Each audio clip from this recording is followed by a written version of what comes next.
जय भीम साथियों।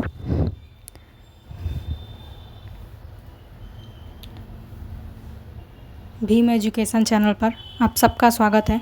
अगर आपको यह क्लास पसंद आए तो ज़्यादा से ज़्यादा लाइक, शेयर एंड सब्सक्राइब करें। यह यूपीएसआई मूल विधि के लिए क्लास है, जिसमें महिलाओं से संबंधित अधिनियम को इस क्लास में हम करेंगे। जिसमें पहला है दहेज प्रतिषेध अधिनियम 1961, डाउरी प्रोहिबिशन एक्ट 1961।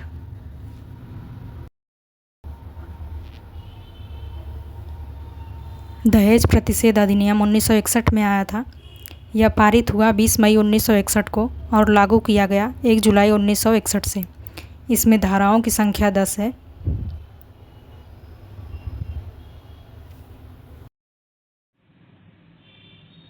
दहेज प्रतिषेध अधिनियम 1961। यह अधिनियम महिलाओं से संबंधित है। दहेज प्रतिषेध अधिनियम पहली बार 1959 ईस्वी में लोकसभा में पेश किया गया था, परंतु यह पारित नहीं हुआ। फिर भारत का पहला संयुक्त अधिवेशन आर्टिकल 108 होता है। 1961 में दहेज प्रतिषेध अधिनियम यहाँ पारित किया जाता है। इस अधिनियम का मुख्य उद्देश्य समाज में बढ़ रही दहेज के खिलाफ बुराइयों को खत्म करना और विवाह में वर एवं वधू दोनों को दहेज की बुराई से सुरक्षा प्रदान करना है।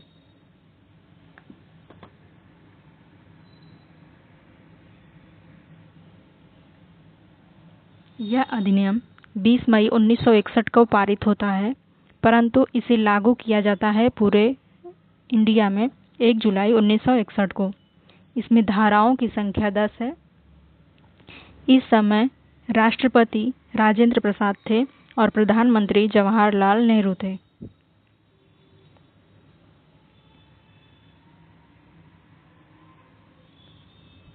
इसमें धाराओं की संख्या 10 है, जिसमें पहली धारा 1। धारा 1 में इस अधिनियम का संक्षिप्त नाम, विस्तार, प्रारंभ कब हुआ, इसका उल्लेख किया गया है। तो इसका संक्षिप्त नाम दहेज प्रतिषेध अधिनियम 1961 रखा गया और विस्तार संपूर्ण भारत क्षेत्र पर किया गया। इसके प्रारंभ की बात कर लें तो इसका प्रारंभ जो हुआ वो 1 जुलाई 1961 से माना जाता है।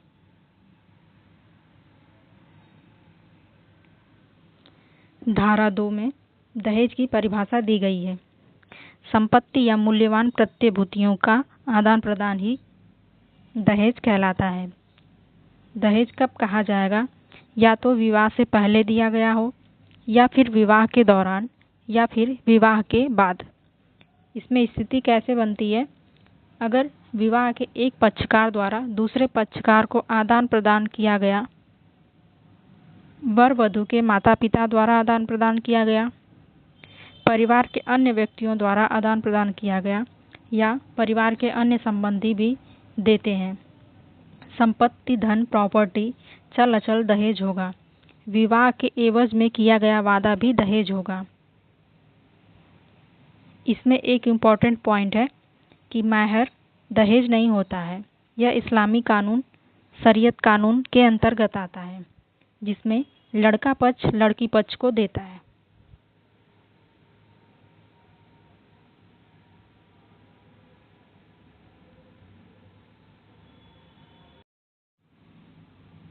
धारा 3 दहेज लेना व देने के लिए शास्ति, punishment for taking and giving dowry.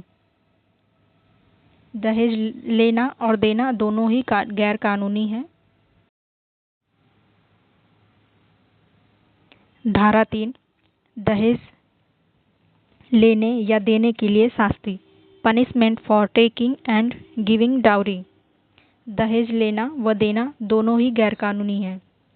इसके लिए सजा के तौर पर 5 वर्ष से कम नहीं हो सकता और जुर्माना आपको 15,000 या दहेज में दी गई राशि देनी होगी।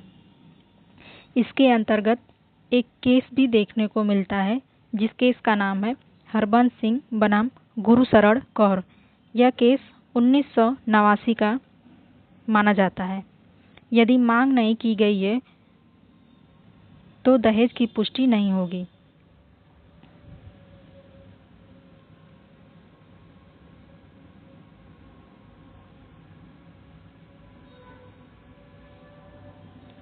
धारा 4 दहेज मांगने के लिए शास्ति। यदि कोई व्यक्ति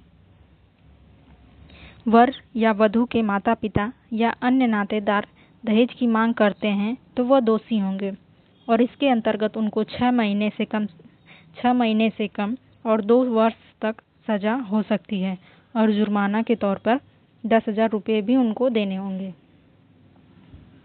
धारा 4A विज्ञापन पर प्रतिबंध।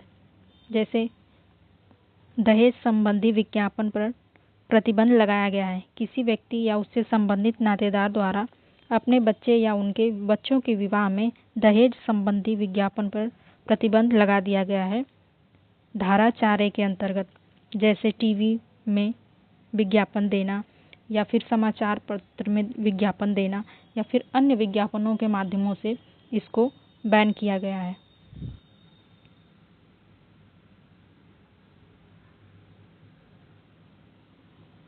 दहेज लेने व देने या मांगने का कोई भी विज्ञापन करना दंडनीय अपराध माना गया है धारा 4A के अंतर्गत।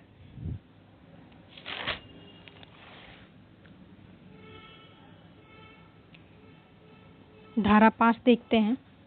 दहेज के प्रति किए गए वादे अथवा करार शून्य होंगे।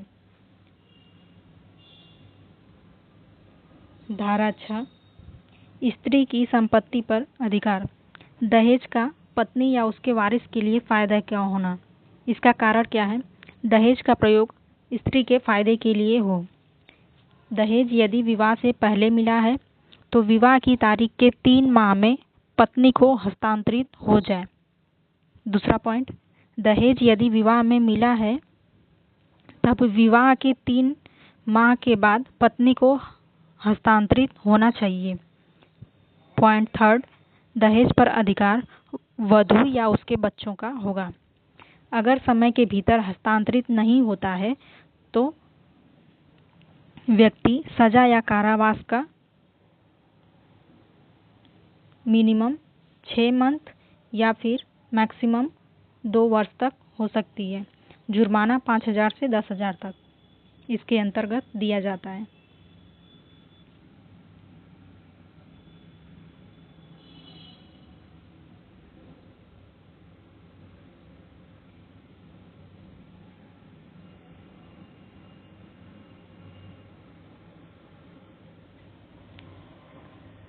धारा 7 अपराधों का संज्ञान। अपराधों के संज्ञान के लिए पहला तो महानगर मजिस्ट्रेट कर सकता है या फिर प्रथम वर्ग न्यायिक मजिस्ट्रेट। कार्यवाही होगी जो पुलिस रिपोर्ट के आधार पर होगी इसमें, और अपील कोई जैसे स्वयं भी कर सकता है या फिर उसके माता पिता या फिर कोई रिलेटिव या इस समय चल रही है कार्यकारिणी कल्याणकारी संस्था भी इस पर रिपोर्ट कर सकती है अगर कोई दहेज ले रहा है तो।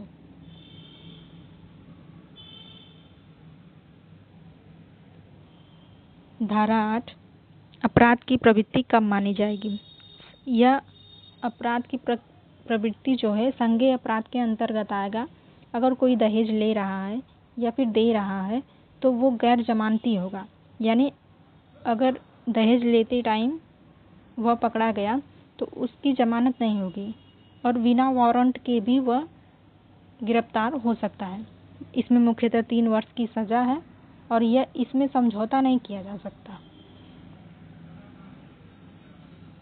सज़ा के तौर पे लगभग 3 सालों तक उसको सज़ा मिल सकती है।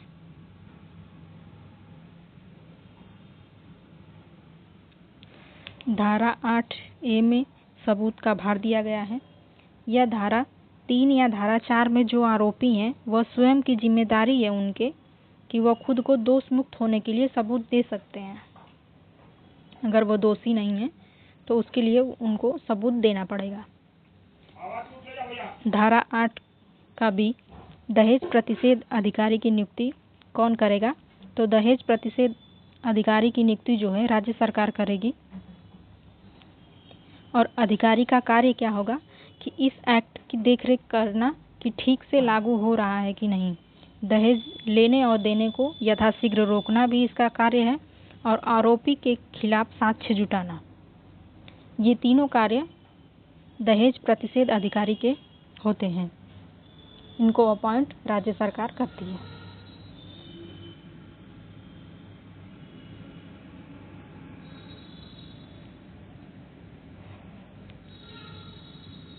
धारा 9, नियम बनाने की शक्ति जो है मेजरली सेंटर के पास होती है, केंद्र के पास, और इस अधिनियम पर जो नियम है वो सेंटर बनाती है। धारा 10, राज्य सरकार की शक्ति। राज्य सरकार इस अधिनियम को लागू करने के लिए नियम बना सकती है। इसमें समय समय पर संशोधन भी हुए हैं, जो 1984 में, 1986 में, 2010 में संशोधन किए गए ताकि कानून को और कठोर रूप से बनाया जा सके।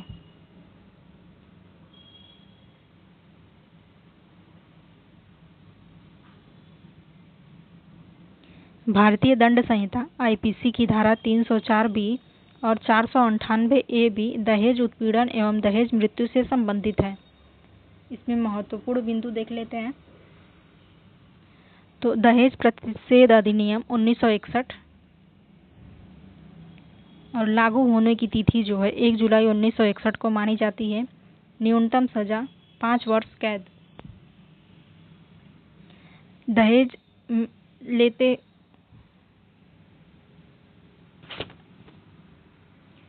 मृत्यु आईपीसी की धारा 304 बी।